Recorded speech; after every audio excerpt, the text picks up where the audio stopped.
it rolling, Bob? Is it rolling, Bob? Is it rolling, Bob? Hi there, folks. It's Chris Gregory here. This is Bob Dylan, a head full of ideas. And today I'm going to talk about quite a crucial song in Dylan's career, My Back Pages. From his initial appearances in public in 1962 onwards, Bob Dylan appeared to be a figure who was deeply rooted in the past. His most profound early influences, from Woody Guthrie to Robert Johnson, were, by the early 60s, already historical figures. Very little of his material was contemporary, most of it consisting of blues songs from the 1920s, 30s, 40s, or of folk songs with much earlier origins. He was, as the cover of his first album demonstrated, a baby-faced youth who appeared to be considerably younger than his 20 years. Yet he had adopted a gravelly vocal style that often resembled that of aged bluesmen. So if you looked at the cover of Dylan on his first album, then you listened to it, you kind of wondered if it's really the same person singing as was on the cover. The album even gave prominence to several songs like Fixing to Die, In My Time of Dying, and See That My Grave Is Kept Clean, that focused on the subject of death. Hardly the kind of thing most 20-year-olds tend to sing about. Even when he demonstrated his incredible blossoming as a songwriter on the next album, The Freewheeling Bob Dylan, his songs rested on the foundations of the melodies of old ballads. Folk veterans like Pete Seeger quickly acclaimed him as the newest voice in a tradition that stretched back into an indistinct and sometimes idealised past. This connection to ancient voices was viewed by followers of the folk scene as a mark of credibility, in direct opposition to the inane commercialised mainstream pop that was then dominating the charts. By late 64, however, a fundamental and very rapid change in the direction of American popular music had occurred. The overwhelming success of the Beatles after their arrival in the USA earlier that year had demonstrated that rock and roll, which had already been pigeonholed as a passing late 1950s fad, was in fact alive and well. Along with the dynamic soul sounds which had been emanating from the Tamla Motown base of Detroit, and which had themselves been highly influential on the Beatles' sound, the music of the Mop Tops was proudly and defiantly an expression of the energy and emotional power of youth. While many of the fellow folkies dismissed the Liverpool group as a commercial teenage gimmick, by the time he recorded Another Side, the last acoustic album of his early phase, Dylan had already sensed that their music represented nothing less than the future. He was ready to break away from the restraints of the folk movement with its heavy emphasis on old music and to embrace a new sound that combined poetic lyrics with many of the qualities of powerful pop-oriented rock and roll epitomised in Beatles songs like A Hard Day's Night, Can't Buy Me Love, or I Want to Hold Your Hand. By late 1964, Dylan, who had only just turned 23 himself when he recorded Another Side, was ready to embark on a stylistic transformation which none of his peers in the folk movement had even contemplated. While the Times Are a-Changin' album, released earlier in the year, had been dominated by songs of political and social protest, the new album was a clear step in a different direction. Songs like I Don't Believe You and Spanish Harlem Incident, which celebrated sexual gratification in a light-hearted way reminiscent of Chuck Berry, had many of the qualities of his most energetic and youthful rock and roll.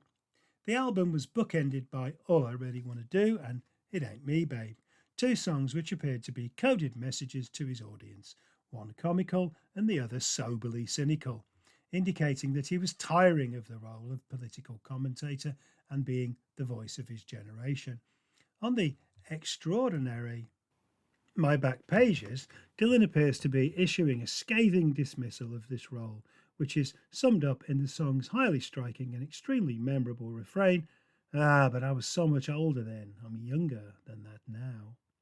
On the surface, this apparently paradoxical declaration, which has some resemblance to a Zen koan or riddle, may appear to make little sense, but Dylan's dramatic declaration of independence in the refrain was a way of announcing that he was determined not to be hidebound by the rules and conventions of the folk ethos.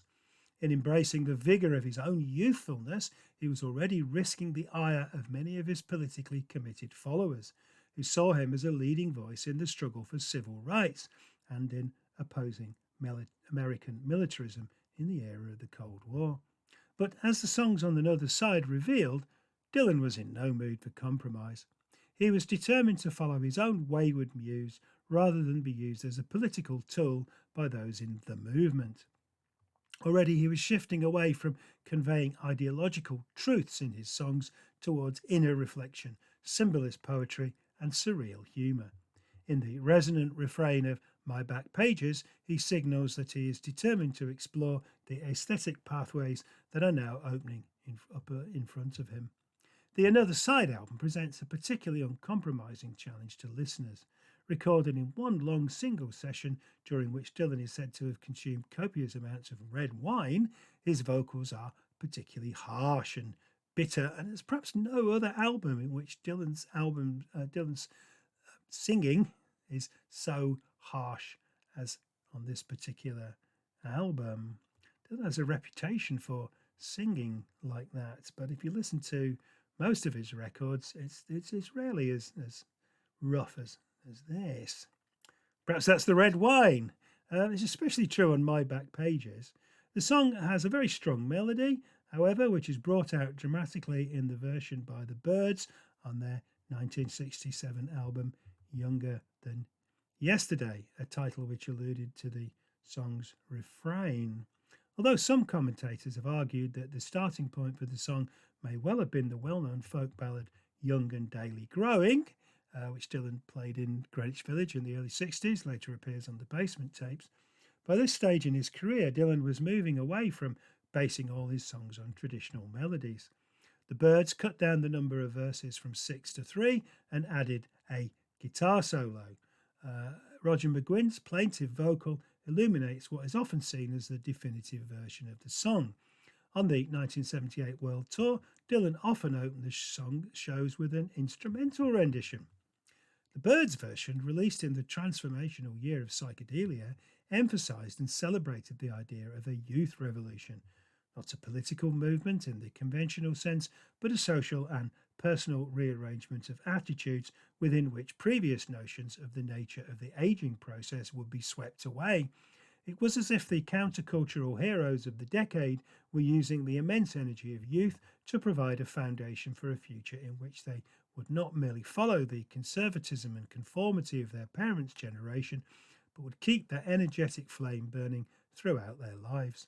This was demonstrated most eloquently by the fact that 6 decades later, some of the survivors of this tumultuous era, such as McCartney, the Rolling Stones, The Who, Neil Young and Dylan himself, were still performing with consistently youthful energy in their late 70s or early 80s, all of them amazingly so much younger now.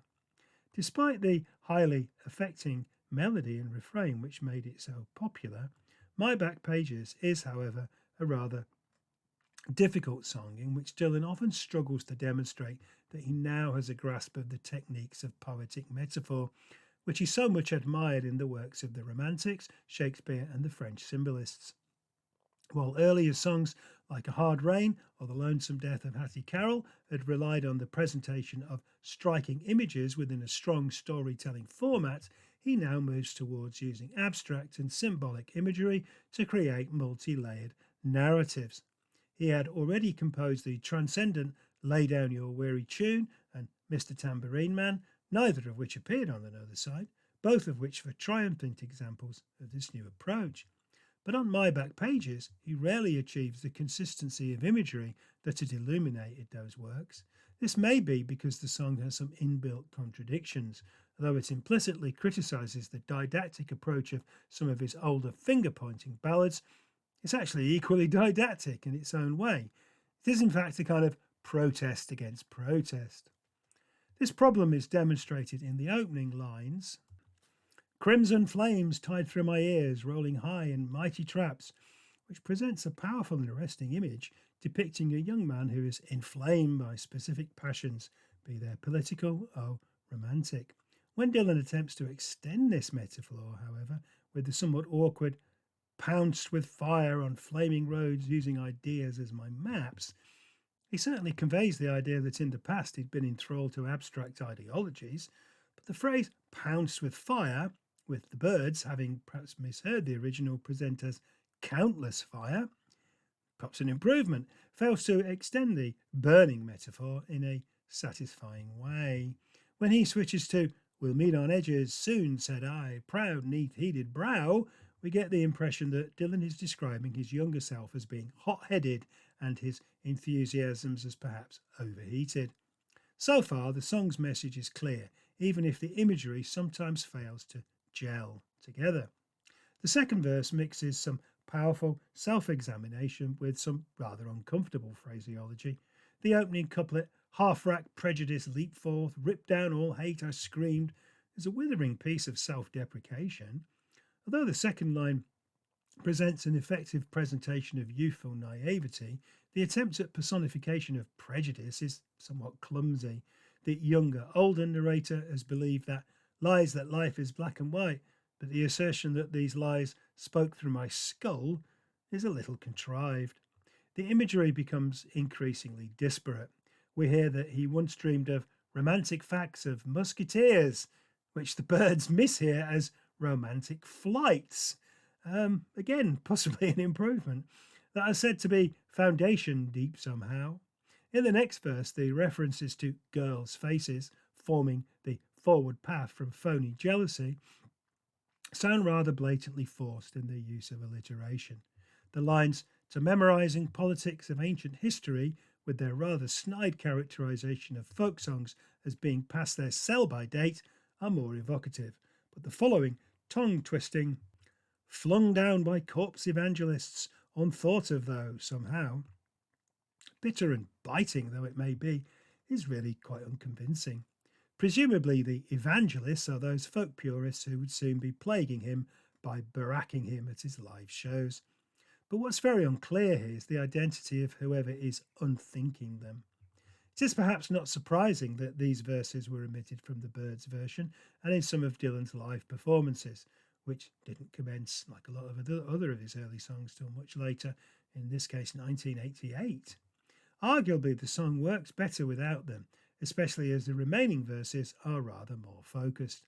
It seems that Dylan is characterising himself when he pictures a self-ordained professor's tongue, too serious to fool, spouted out that liberty is just equality in school, which displays a particularly Dylan-esque contempt for academia as he outlines this absurd pronouncement. One may imagine, however, that Dylan may also be characterising himself as the self-ordained professor. In stating that "equality, I spoke the word as if a wedding vow," he appears to be openly confessing that in composing his protest songs he had fallen for a simplistic view of social and political morality. The penultimate verse certainly pulls no punches, as it begins strongly with a military metaphor. "In a soldier's stance I aim my hand at the mongrel dogs who teach," and some profound self-reflection, fearing not that I become my enemy in the instant that I preach. But the attempt at the maritime metaphor which follows, "my pathway led by confusion boats, mutiny from stern to bow," is very unwieldy, especially on the inelegant phrase "confusion boats." The level of self-criticism Dylan appears to be delivering here is also rather exaggerated. Although he seems to be rejecting his supposedly one-dimensional finger-pointing songs, it's certainly hard to argue that the person who wrote "With God on Our Side" and "Masters of War" was confused. Some of the lines in the final verse may be more profitably read as a statement about the confusion that this particular song conveys. The opening, "My guard stood hard when abstract threats too noble to neglect deceived me into thinking I had something to protect," effectively conveys the idea that the grandiose pronouncements on the face of the world, which feature in a number of his best-known early songs, are in fact the products of his own insecurity, rather than real social and political concerns. Finally, he switches to simple irony to deliver a concise summary of the entire song. "Good and bad, I define these terms, quite clear, no doubt, somehow. But I was so much older then, I'm younger than that now." It's really a very, very wonderful chorus, of course. My Back Pages is a highly uncompromising piece of self-examination. It dramatises Dylan's attempt to switch into a new mode of poetic consciousness through metaphorical language. Despite the unforgettable refrain and the attractive melody, his experiments in this medium are only sporadically successful in this particular occasion. The song can perhaps be most profitably experienced as a kind of journey through poetic space in which the protagonist appears at first to be battered around by many abstract threats, but eventually lands on solid ground. Dylan's main purpose here is to state that he is moved beyond conventional dualistic morality. The notion of him becoming younger is clearly a logical contradiction, but the rich, elusive and highly metaphorical songs he will write over the next few years, which present shifting realities and much unresolved morality, will be crammed full of such linguistic paradoxes. My Back Pages is thus a dramatic representation of the artist wrestling with his muse.